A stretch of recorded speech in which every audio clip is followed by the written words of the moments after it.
नमस्कार दोस्तों। मैं ये जो वीडियो बनाने जाने वाला हूँ, ये जो स्टॉक मार्केट से रिलेटेड, ये जो बिगिनर्स होते हैं, जो कि न्यू कमर्स होते हैं इन स्टॉक मार्केट में इन्वेस्टमेंट करने के लिए।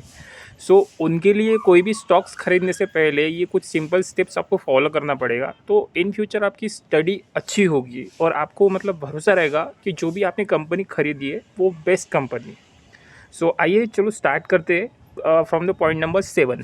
सो टोटल जो स्टेप्स है, टोटल 7 स्टेप्स है दोस्तों। पहला जो स्टेप्स है, पहला स्टेप फॉलो करने से बेटर मैं स्टेप नंबर 7 जो है वो पहले फॉलो करना चाहूँगा।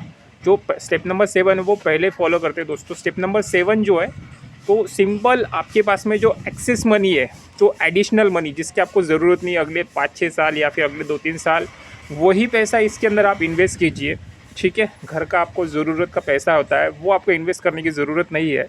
दूसरा, आपको कोई लोन लेके इन्वेस्टमेंट करना नहीं है। ठीक है।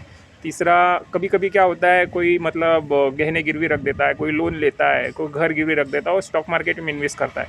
तो मेरी ये सजेशन रहेगी कि इन सब बातों में आपको नहीं पड़ना है। आपको आपके पास में जो एडिशनल पैसा है, जो एक्सेस पैसा है, या फिर जैसा आप SIP करते हो, तो मेरी सजेशन ये रहेगी कि आपको कोई लोन लेना नहीं है। तो ये आपको जो स्टेप नंबर 7 है ये पहले फॉलो करना चाहिए। ठीक है। आइए स्टेप नंबर 1 फॉलो करते हैं। सबसे पहले जो कंपनी का, जो कोई भी कंपनी अगर आप सिलेक्ट करते हो दोस्तों, तो उस कंपनी के बारे में आपको पढ़ना चाहिए, वो कंपनी करती क्या है। Simple, all the resources we have available in Google. तो अपने को, आइए मैं आपको स्टेप नंबर 1 कैसे फॉलो करते हैं। सपोज़ अपने पास में यहाँ पे ये जो कंपनी का विकीपीडिया जो होता है, विकीपीडिया, सपोज टीम, ये TCS करके कंपनी है। इस TCS कंपनी के बारे में आप इन डिटेल में पढ़ सकते हो, या फिर कोई भी आप कंपनी के बारे में विकीपीडिया पढ़ सकते हो। उसकी कंपनी का पूरा मार्केट कैप कितना है, कब रजिस्टर हुई थी, कौन MD है, कौन CEO है, उसका टोटल रेवेन्यू कितना है, टोटल ऑपरेटिंग इनकम कितना है, एसेट कितना है, आप इन डिटेल में इंफॉर्मेशन आप मतलब गैदर कर सकते हो। तो इसके ऊपर, इससे आपको क्या होगा कि आपको आपकी मतलब कंपनी का CEO कौन है, MD कौन है, कंपनी का मार्केट कैप कितना है, ये सब आपको इन डिटेल में, डेप्थ में आपको इन्फॉर्मेशन पता चलेगी।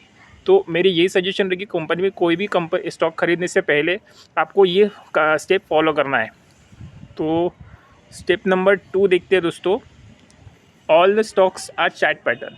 ये जो चार्ट पैटर्न होता है दोस्तों, मैं यहाँ पे जो मेरा जो विजन है, अगले 5 या 10 साल में हमको इन्वेस्टमेंट के रिलेटेड मैं ये वीडियो बनाने वाला हूँ, ना कि ट्रेडिंग। और मैं ट्रेडिंग खुद करता ही नहीं, मैं खाली इन्वेस्टमेंट करता हूँ फॉर द लॉन्ग टर्म।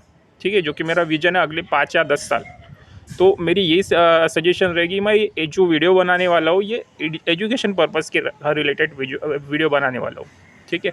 तो आपको जो स्टॉक मार्केट में ये जो देखना है, ये जो चार्ट पैटर्न होता है, जो कि राइट टू लेफ़्ट होना चाहिए, सॉरी लेफ़्ट टू राइट होना चाहिए। चार्ट पैटर्न भी बता देता हूँ दोस्तों मैं आपको। हाँ, तो अगर देखोगे दोस्तों, यहाँ पे मैक्सिमम पे आपको क्लिक करना पड़ेगा। अगर आप ये देखोगे लेफ़्ट से लेके, तो आपको राइट में जाना पड़ेगा।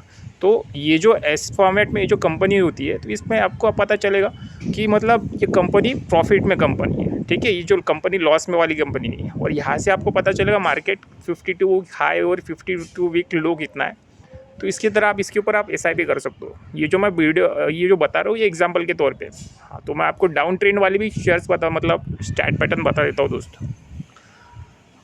ये जो दिख रहा है आपको लेफ़्ट टू राइट, ये पूरी कंपनी डूब चुकी है। ये जो फ्यूचर रिटेल कंपनी जो दिख रही है आपको, ये फ्रॉम लेफ़्ट टू राइट दिख रहा है, मतलब ये पूरा स्टार्ट से लेके पूरा डूब चुकी है कंपनी। ये जो कंपनी का नाम है फ्यूचर रिटेल लिमिटेड, ये एग्जांपल के तौर पे लिया है। इस तरह के चार्ट पैटर्न वाले में आपको जाना नहीं है। आई होप ये अगर आपको समझा, तो नहीं भी समझो तो प्लीज़ आप मुझे कमेंट बॉक्स में आप टेक्स्ट कीजिए, मैं आपकी क्वेरी सॉल्व कर पाऊँगा। ठीक है। तो आइए स्टेप नंबर 3 के बारे में देखते हैं।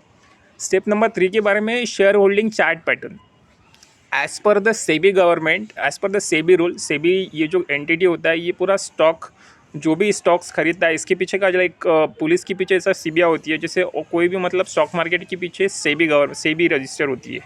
तो as per the SEBI rule, कोई भी अगर कंपनी लिस्टेड होती है तो कंपनी के पास 75% होना चाहिए उसका शेयर होल्डिंग, और 25% जो है वो बाकी या तो अदर्स में, म्यूचुअल फंड में रख सकता है, कोई भी नॉन इंस्टीट्यूशन में रख सकता है, या फिर पब्लिक के पास में होना चाहिए। बट मेक श्योर अगर कोई भी कंपनी के पास में अगर मोर देन 75% है तो वो नहीं चलेगा। ठीक है, तो इसके लिए मैं आपको बताता हूँ कि शेयर होल्डिंग पैटर्न कैसा चेक करते हैं।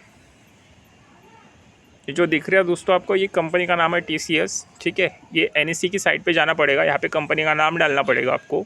ये जो दिख रहा है आपको कंपनी इन्फॉर्मेशन, यहाँ पे क्लिक करना पड़ेगा।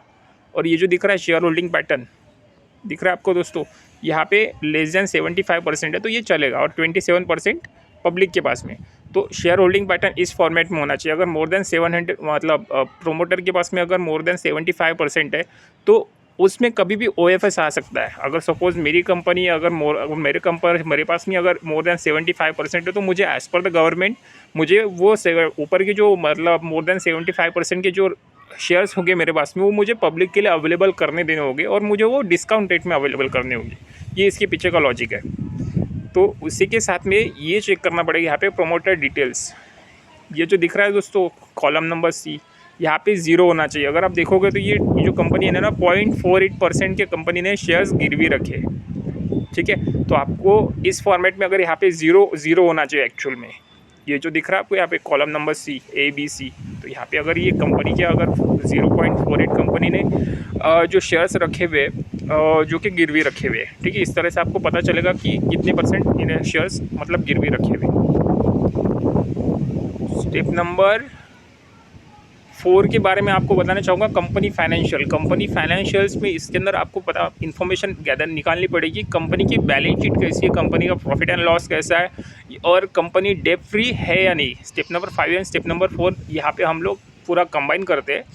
तो स्टेप नंबर दोस्तों एक मिनट, स्टेप नंबर ये जो बैलेंस शीट दिख रही है ये TCS कंपनी की बैलेंस शीट है। यहाँ से आपको बैलेंस शीट पे क्लिक करना पड़ेगा, और यहाँ से आपको टोटल ये चेक करना पड़ेगा कि लास्ट 3 साल का प्रॉफिट कैसा, लास्ट 3 साल का रेवेन्यू कैसा। तो मैं आपको इन्फॉर्म कर रहा हूँ। पहले तो रिजर्व देखते हैं दोस्तों, लास्ट 3 साल के रिजर्व्स इंक्रीज़ हो रहे हैं नहीं हो रहे। देखो पहले 78 था, उसके बाद 73 हो गया, 74 हो गया रिजर्व, उसके बाद में डायरेक्टली 76,000 करोड़ का हो गया। ठीक है, तो मतलब रिजर्व भी ठीक ठाक ही है। और अगर आपकी कंपनी अगर लॉन्ग टर्म बोरोइंग अगर 0 होती है तो सोने पे सुहागा, मतलब like icing on the cake. So ये अगर रहता है तो ये आपके लिए बेस्ट ऑप्शन होता है। ठीक है, इस तरह की कंपनी शॉर्ट टर्म बोरोइंग तो फ्लक्चुएट होती ही रहती है। और अगर आप देखोगे एक मिनट, कैश भी देखिए टीम, कैश एंड इक्विवेलेंस ये भी इंक्रीज़ हो रहा है from the last 3 quarters 4838 directly 13,000। मतलब इस तरह से आपको कंपनी की बैलेंस शीट रीड करनी होती है। अगर आपको balance sheet and profit and loss read कैसे करते हैं तो इस तरह का वीडियो चाहिए तो प्लीज़ कमेंट में मेंशन कर दीजिए, हाँ मैं उसके ऊपर भी वीडियो बना दूंगा इन डिटेल में। तो इस तरह से आपको ये कंपनी के फाइनेंशियल निकालने होंगे, कंपनी के प्रॉफिट कितना है करंट, कंपनी का लॉस कितना है, कंपनी का प्रॉफिट क्या है, इस तरह से आपको इन्फॉर्मेशन निकालनी पड़ेगी। जैसा देखो कि ये अगर कंपनी का रेवेन्यू है 131 करोड़, उसके बाद 135 करोड़, उसके बाद में डायरेक्टली 160 करोड़। तो इस तरह से आपको मतलब रीड करना होता है। ठीक है, तो ये हो गया रेवेन्यू। प्रॉफिट भी देख लेते, प्रॉफिट भी देखो दोस्तों 40,000 करोड़, 41 करोड़, 42 करोड़, डायरेक्टली 49 करोड़। तो इस तरह से आपको मतलब balance sheet and profit and loss read करना होता है। तो ये हो गया step number 4 and step number 5 and most probably step number 6। अगर आपको स्टॉक मार्केट इंडस्ट्री में अगर ग्रो करना है तो आपको जो कंपनीज़ होती है जो कि अगर सपोज आपको 10 स्टॉक्स का अगर पोर्टफोलियो बनाने का है तो 10 स्टॉक्स में आपके मतलब 3-4-5 लॉन्ग टर्म वाले like large cap, 2 mid cap and 1-2 small cap, ऐसा आप इस तरह से पोर्टफोलियो बना सकते हो। तो future oriented in the sense अभी आपको सब बच्चे को पता है कि अगर लॉन्ग टर्म में आने वाला है तो कोई इंडस्ट्री ग्रो करने वाली तो ऑटो इंडस्ट्री है, क्योंकि ऑटो